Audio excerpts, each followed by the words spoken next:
দুপুর। আমরা আমাদের গেস্ট হাউসে এসে পৌঁছেছি।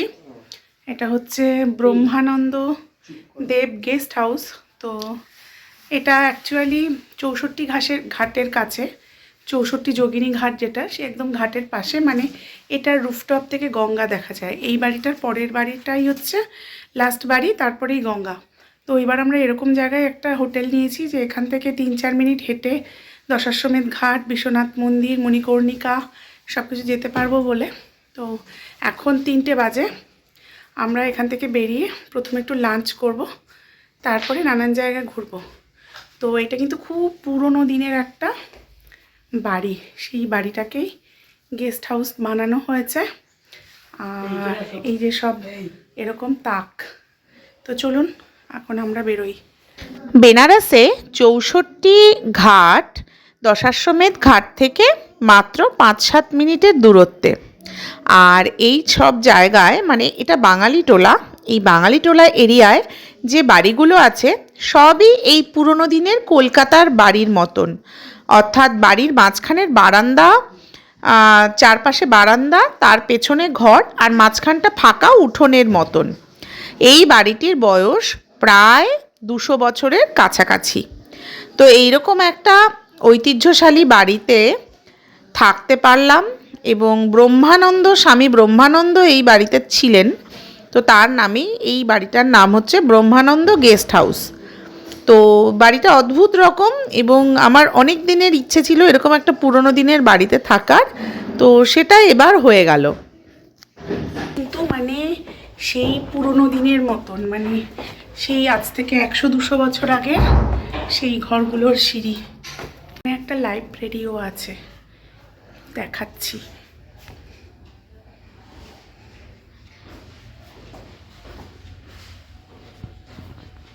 এই হলেন স্বামী ব্রহ্মানন্দ।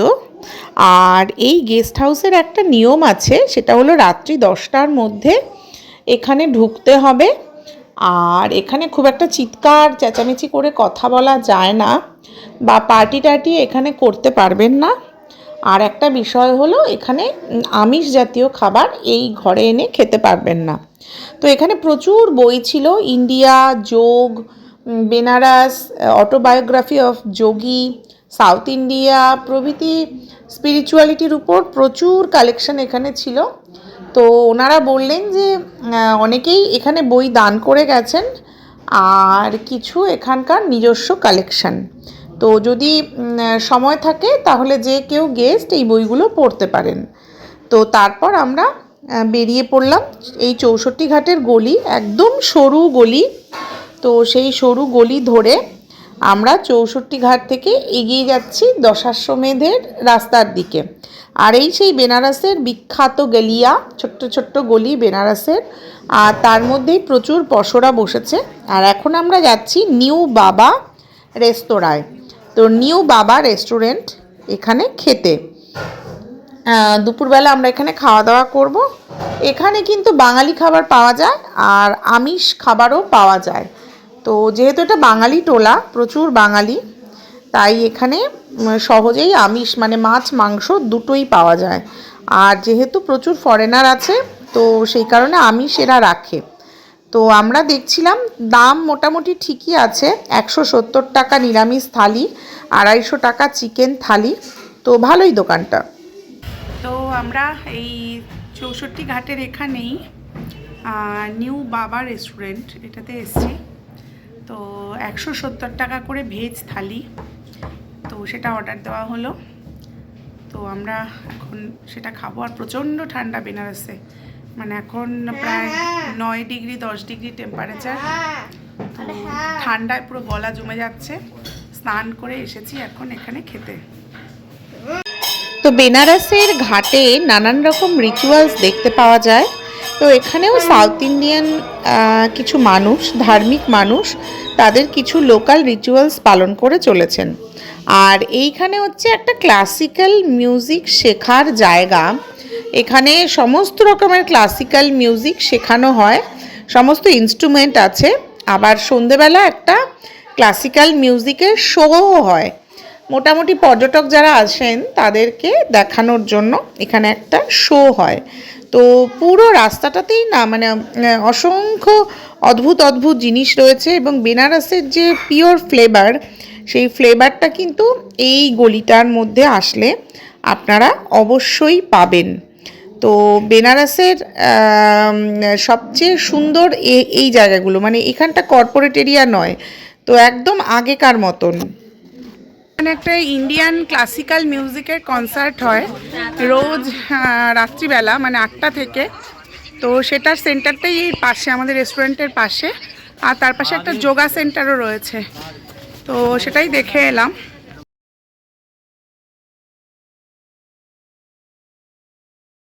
এখানে রাস্তার দুধারে প্রচুর পসরা বসেছে, প্রচুর জামা কাপড় এগুলো বিক্রি হচ্ছে, ব্যাগ, নানান রকম গয়না, তো ফ্রিজ ম্যাগনেট।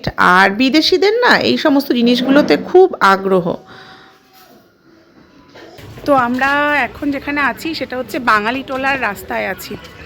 আর রাস্তার দুপাশে না এরকম প্রচুর দোকান, প্রচুর শপ, মানে শপ তো আছেই, প্লাস পুরো রাস্তা জুড়ে হাই করছে বুবু, পুরো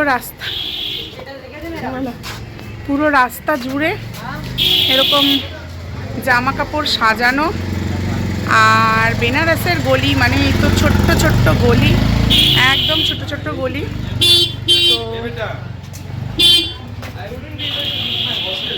তো এখান থেকে মানে পুরো যাতায়াত করাটাই একটা মুশকিলের ব্যাপার। আর এখানে না একদম সব দেয়ালে ওয়াল পেন্টিং করা। I remember that cafe. Okay. Sushi cafe. হ্যাঁ, এই তো আসছি।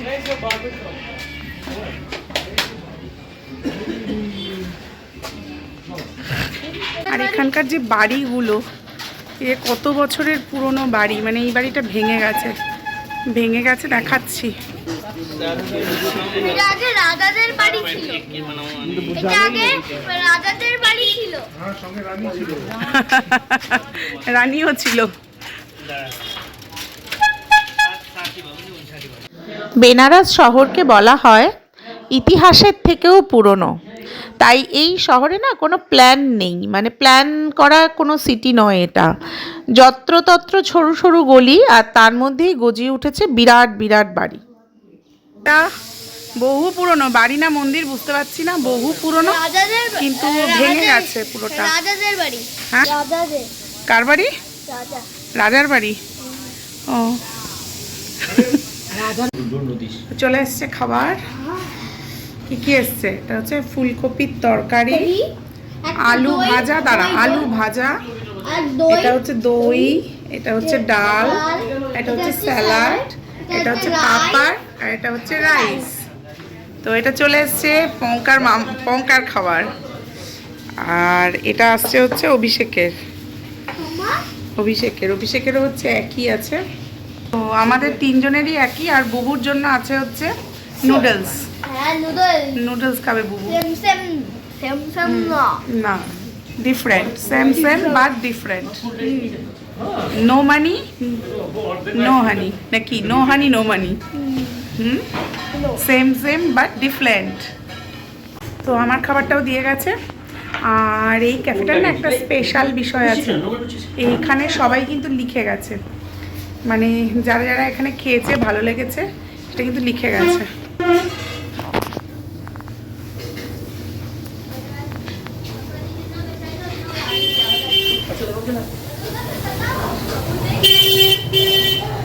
তো প্রচুর কোরিয়ান বাবা, কাম এটা গরমা গরম খাবার, একদম ধোয়া ওঠা। তো শুরু করছি খাওয়া, তারপরে খেয়ে দে আমরা যাব সত্যলোক। তো খেয়ে নিই, তারপর দেখা হচ্ছে। বাজে, ভালো বললাম তো তখন বললি তো বাজে। ভালো বলেছি। বেনারস শহর হলো মিস্ট্রি অফ ইন্ডিয়া। এই শহরের অলিতে গলিতে কত রহস্য যে লুকিয়ে আছে তা আমরা কেউ জানি না, এবং হাজার হাজার বছরের প্রাচীন সংস্কৃতিকে এরা যেভাবে ধরে রেখেছে এবং এগিয়ে নিয়ে যাচ্ছে, হ্যাটস অফ। আমাদের হিন্দু ধর্ম বা আমাদের ভারতীয় সংস্কৃতি, এই দুটোরই পীঠস্থান হলো বেনারস।